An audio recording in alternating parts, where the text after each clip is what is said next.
तो आज हम गए हुए थे कलश यात्रा पे। Hello guys, welcome to another mini vlog. Hopefully आप सब अच्छे होंगे।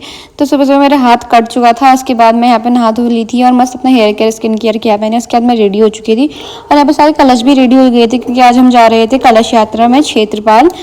तो यहाँ पे सब लोग हम रेडी हो चुके थे। उसके बाद यहाँ पे मैं मम्मी का थोड़ा पिछौड़ा दोबारा से सेट कर रही थी, ये तो वो करा। उसके बाद हम लोग यहाँ से घर से भी निकल चुके थे क्योंकि यहाँ से घर के तो हम गाड़ी में गए। इसके बाद भाभी लोग भी मेरे साथ आए थे, सब लोग आ गए थे।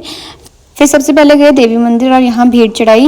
उसके बाद जब मैं ऊपर को आ रही थी तो गोलू और दीपिका ने मुझे बोला कि नीचे के रास्ते आ जाना, शॉर्टकट होगा। पर नीचे के रास्ते पूरा भूड़ ही भूड़ हुआ था और मैं यहाँ नदी और भूड़ के बीच में फंस चुकी थी। जैसे जैसे मैं इस भूड़ को क्रॉस करके आए, फाइनली हम क्षेत्रपाल पहुंच चुके थे, जहाँ हमारी आज से भागवत स्टार्ट है, शिव महापुराण।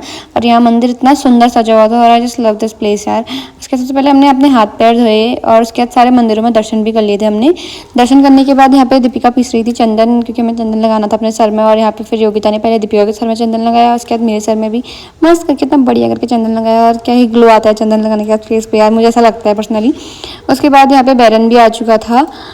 फिर यहाँ पे हम लोग बैठे थे, फिर हम महाराज जी से मिल के आए तो महाराज जी ने हमें मिठाई दी, तो हम वहाँ पे बैठ के मस्त मिठाई खा रहे थे। और आज से शिव महापुराण स्टार्ट है क्षेत्रपाल में, तो आप में से जो जो आना चाहते हैं प्लीज़ ज़रूर आइएगा। और यहाँ इस बार 14 ईयर्स का व्यास हैं, तो प्लीज़ ज़रूर आना और ये एक्सपीरियंस करना।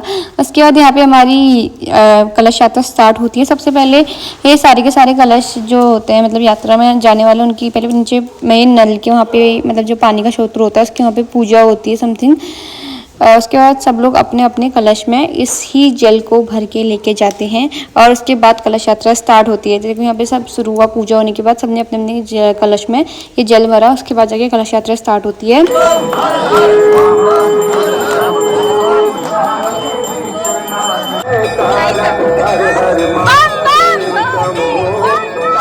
उसके बाद मंदिर के पूरे अराउंड राउंड लगाने के बाद यहाँ पे सारे कलश रख दिए थे सामने, और ये भी कलश लास्ट दिन उठेंगे। इसके बाद ये वो यहाँ पर डांस कर रहे थे। उसके बाद यहाँ पे सब कीर्तन भजन कर रहे थे। फिर यहाँ पे नाश्ते का टाइम आ गया था और हम तो पेट पूजा करने सबसे पहले पहुंच जाते हैं, तो हम भी चले गए थे आलू और वो खाने। खा के यहाँ भैया लोगों को दोबारा बनाने पड़ते क्योंकि कम पड़ गए थे। फिर यहाँ पे दीदी आई लेट, तो दीदी के साथ हम दोबारा खाने चले गए थे आलू, क्योंकि हम तो हैं ही भुक्कड़। फिर हम वापस घर को आने लग गए थे कलश यात्रा होने के बाद। फिर हम फाइनली घर के पहुंचने के बाद सबसे पहले हमने पिया पानी, क्योंकि प्यास से मर गए थे, क्योंकि धूप इतनी ज़्यादा तेज़ थी। और हम फिर पैदल पैदल घर को जा रहे थे, क्योंकि भाई और दीदी लोग तो बुलेट में गए थे, तो हम लोग पैदल पैदल जा रहे थे बेचारे हम तीन। फिर हम योगिता के वहाँ गए और फिर उसने हमें पानी वानी पिलाया। फिर हमने गप्पे शप्पे मारी खूब सारी, और उसके बाद हम भी घर को निकल गए थे, क्योंकि हमें भी फिर घर के लिए लेट हो रहा था। घर आने के बाद हम लोगों ने खाया भटकी दाल और भात। आज के बस इतना है। Thanks for watching.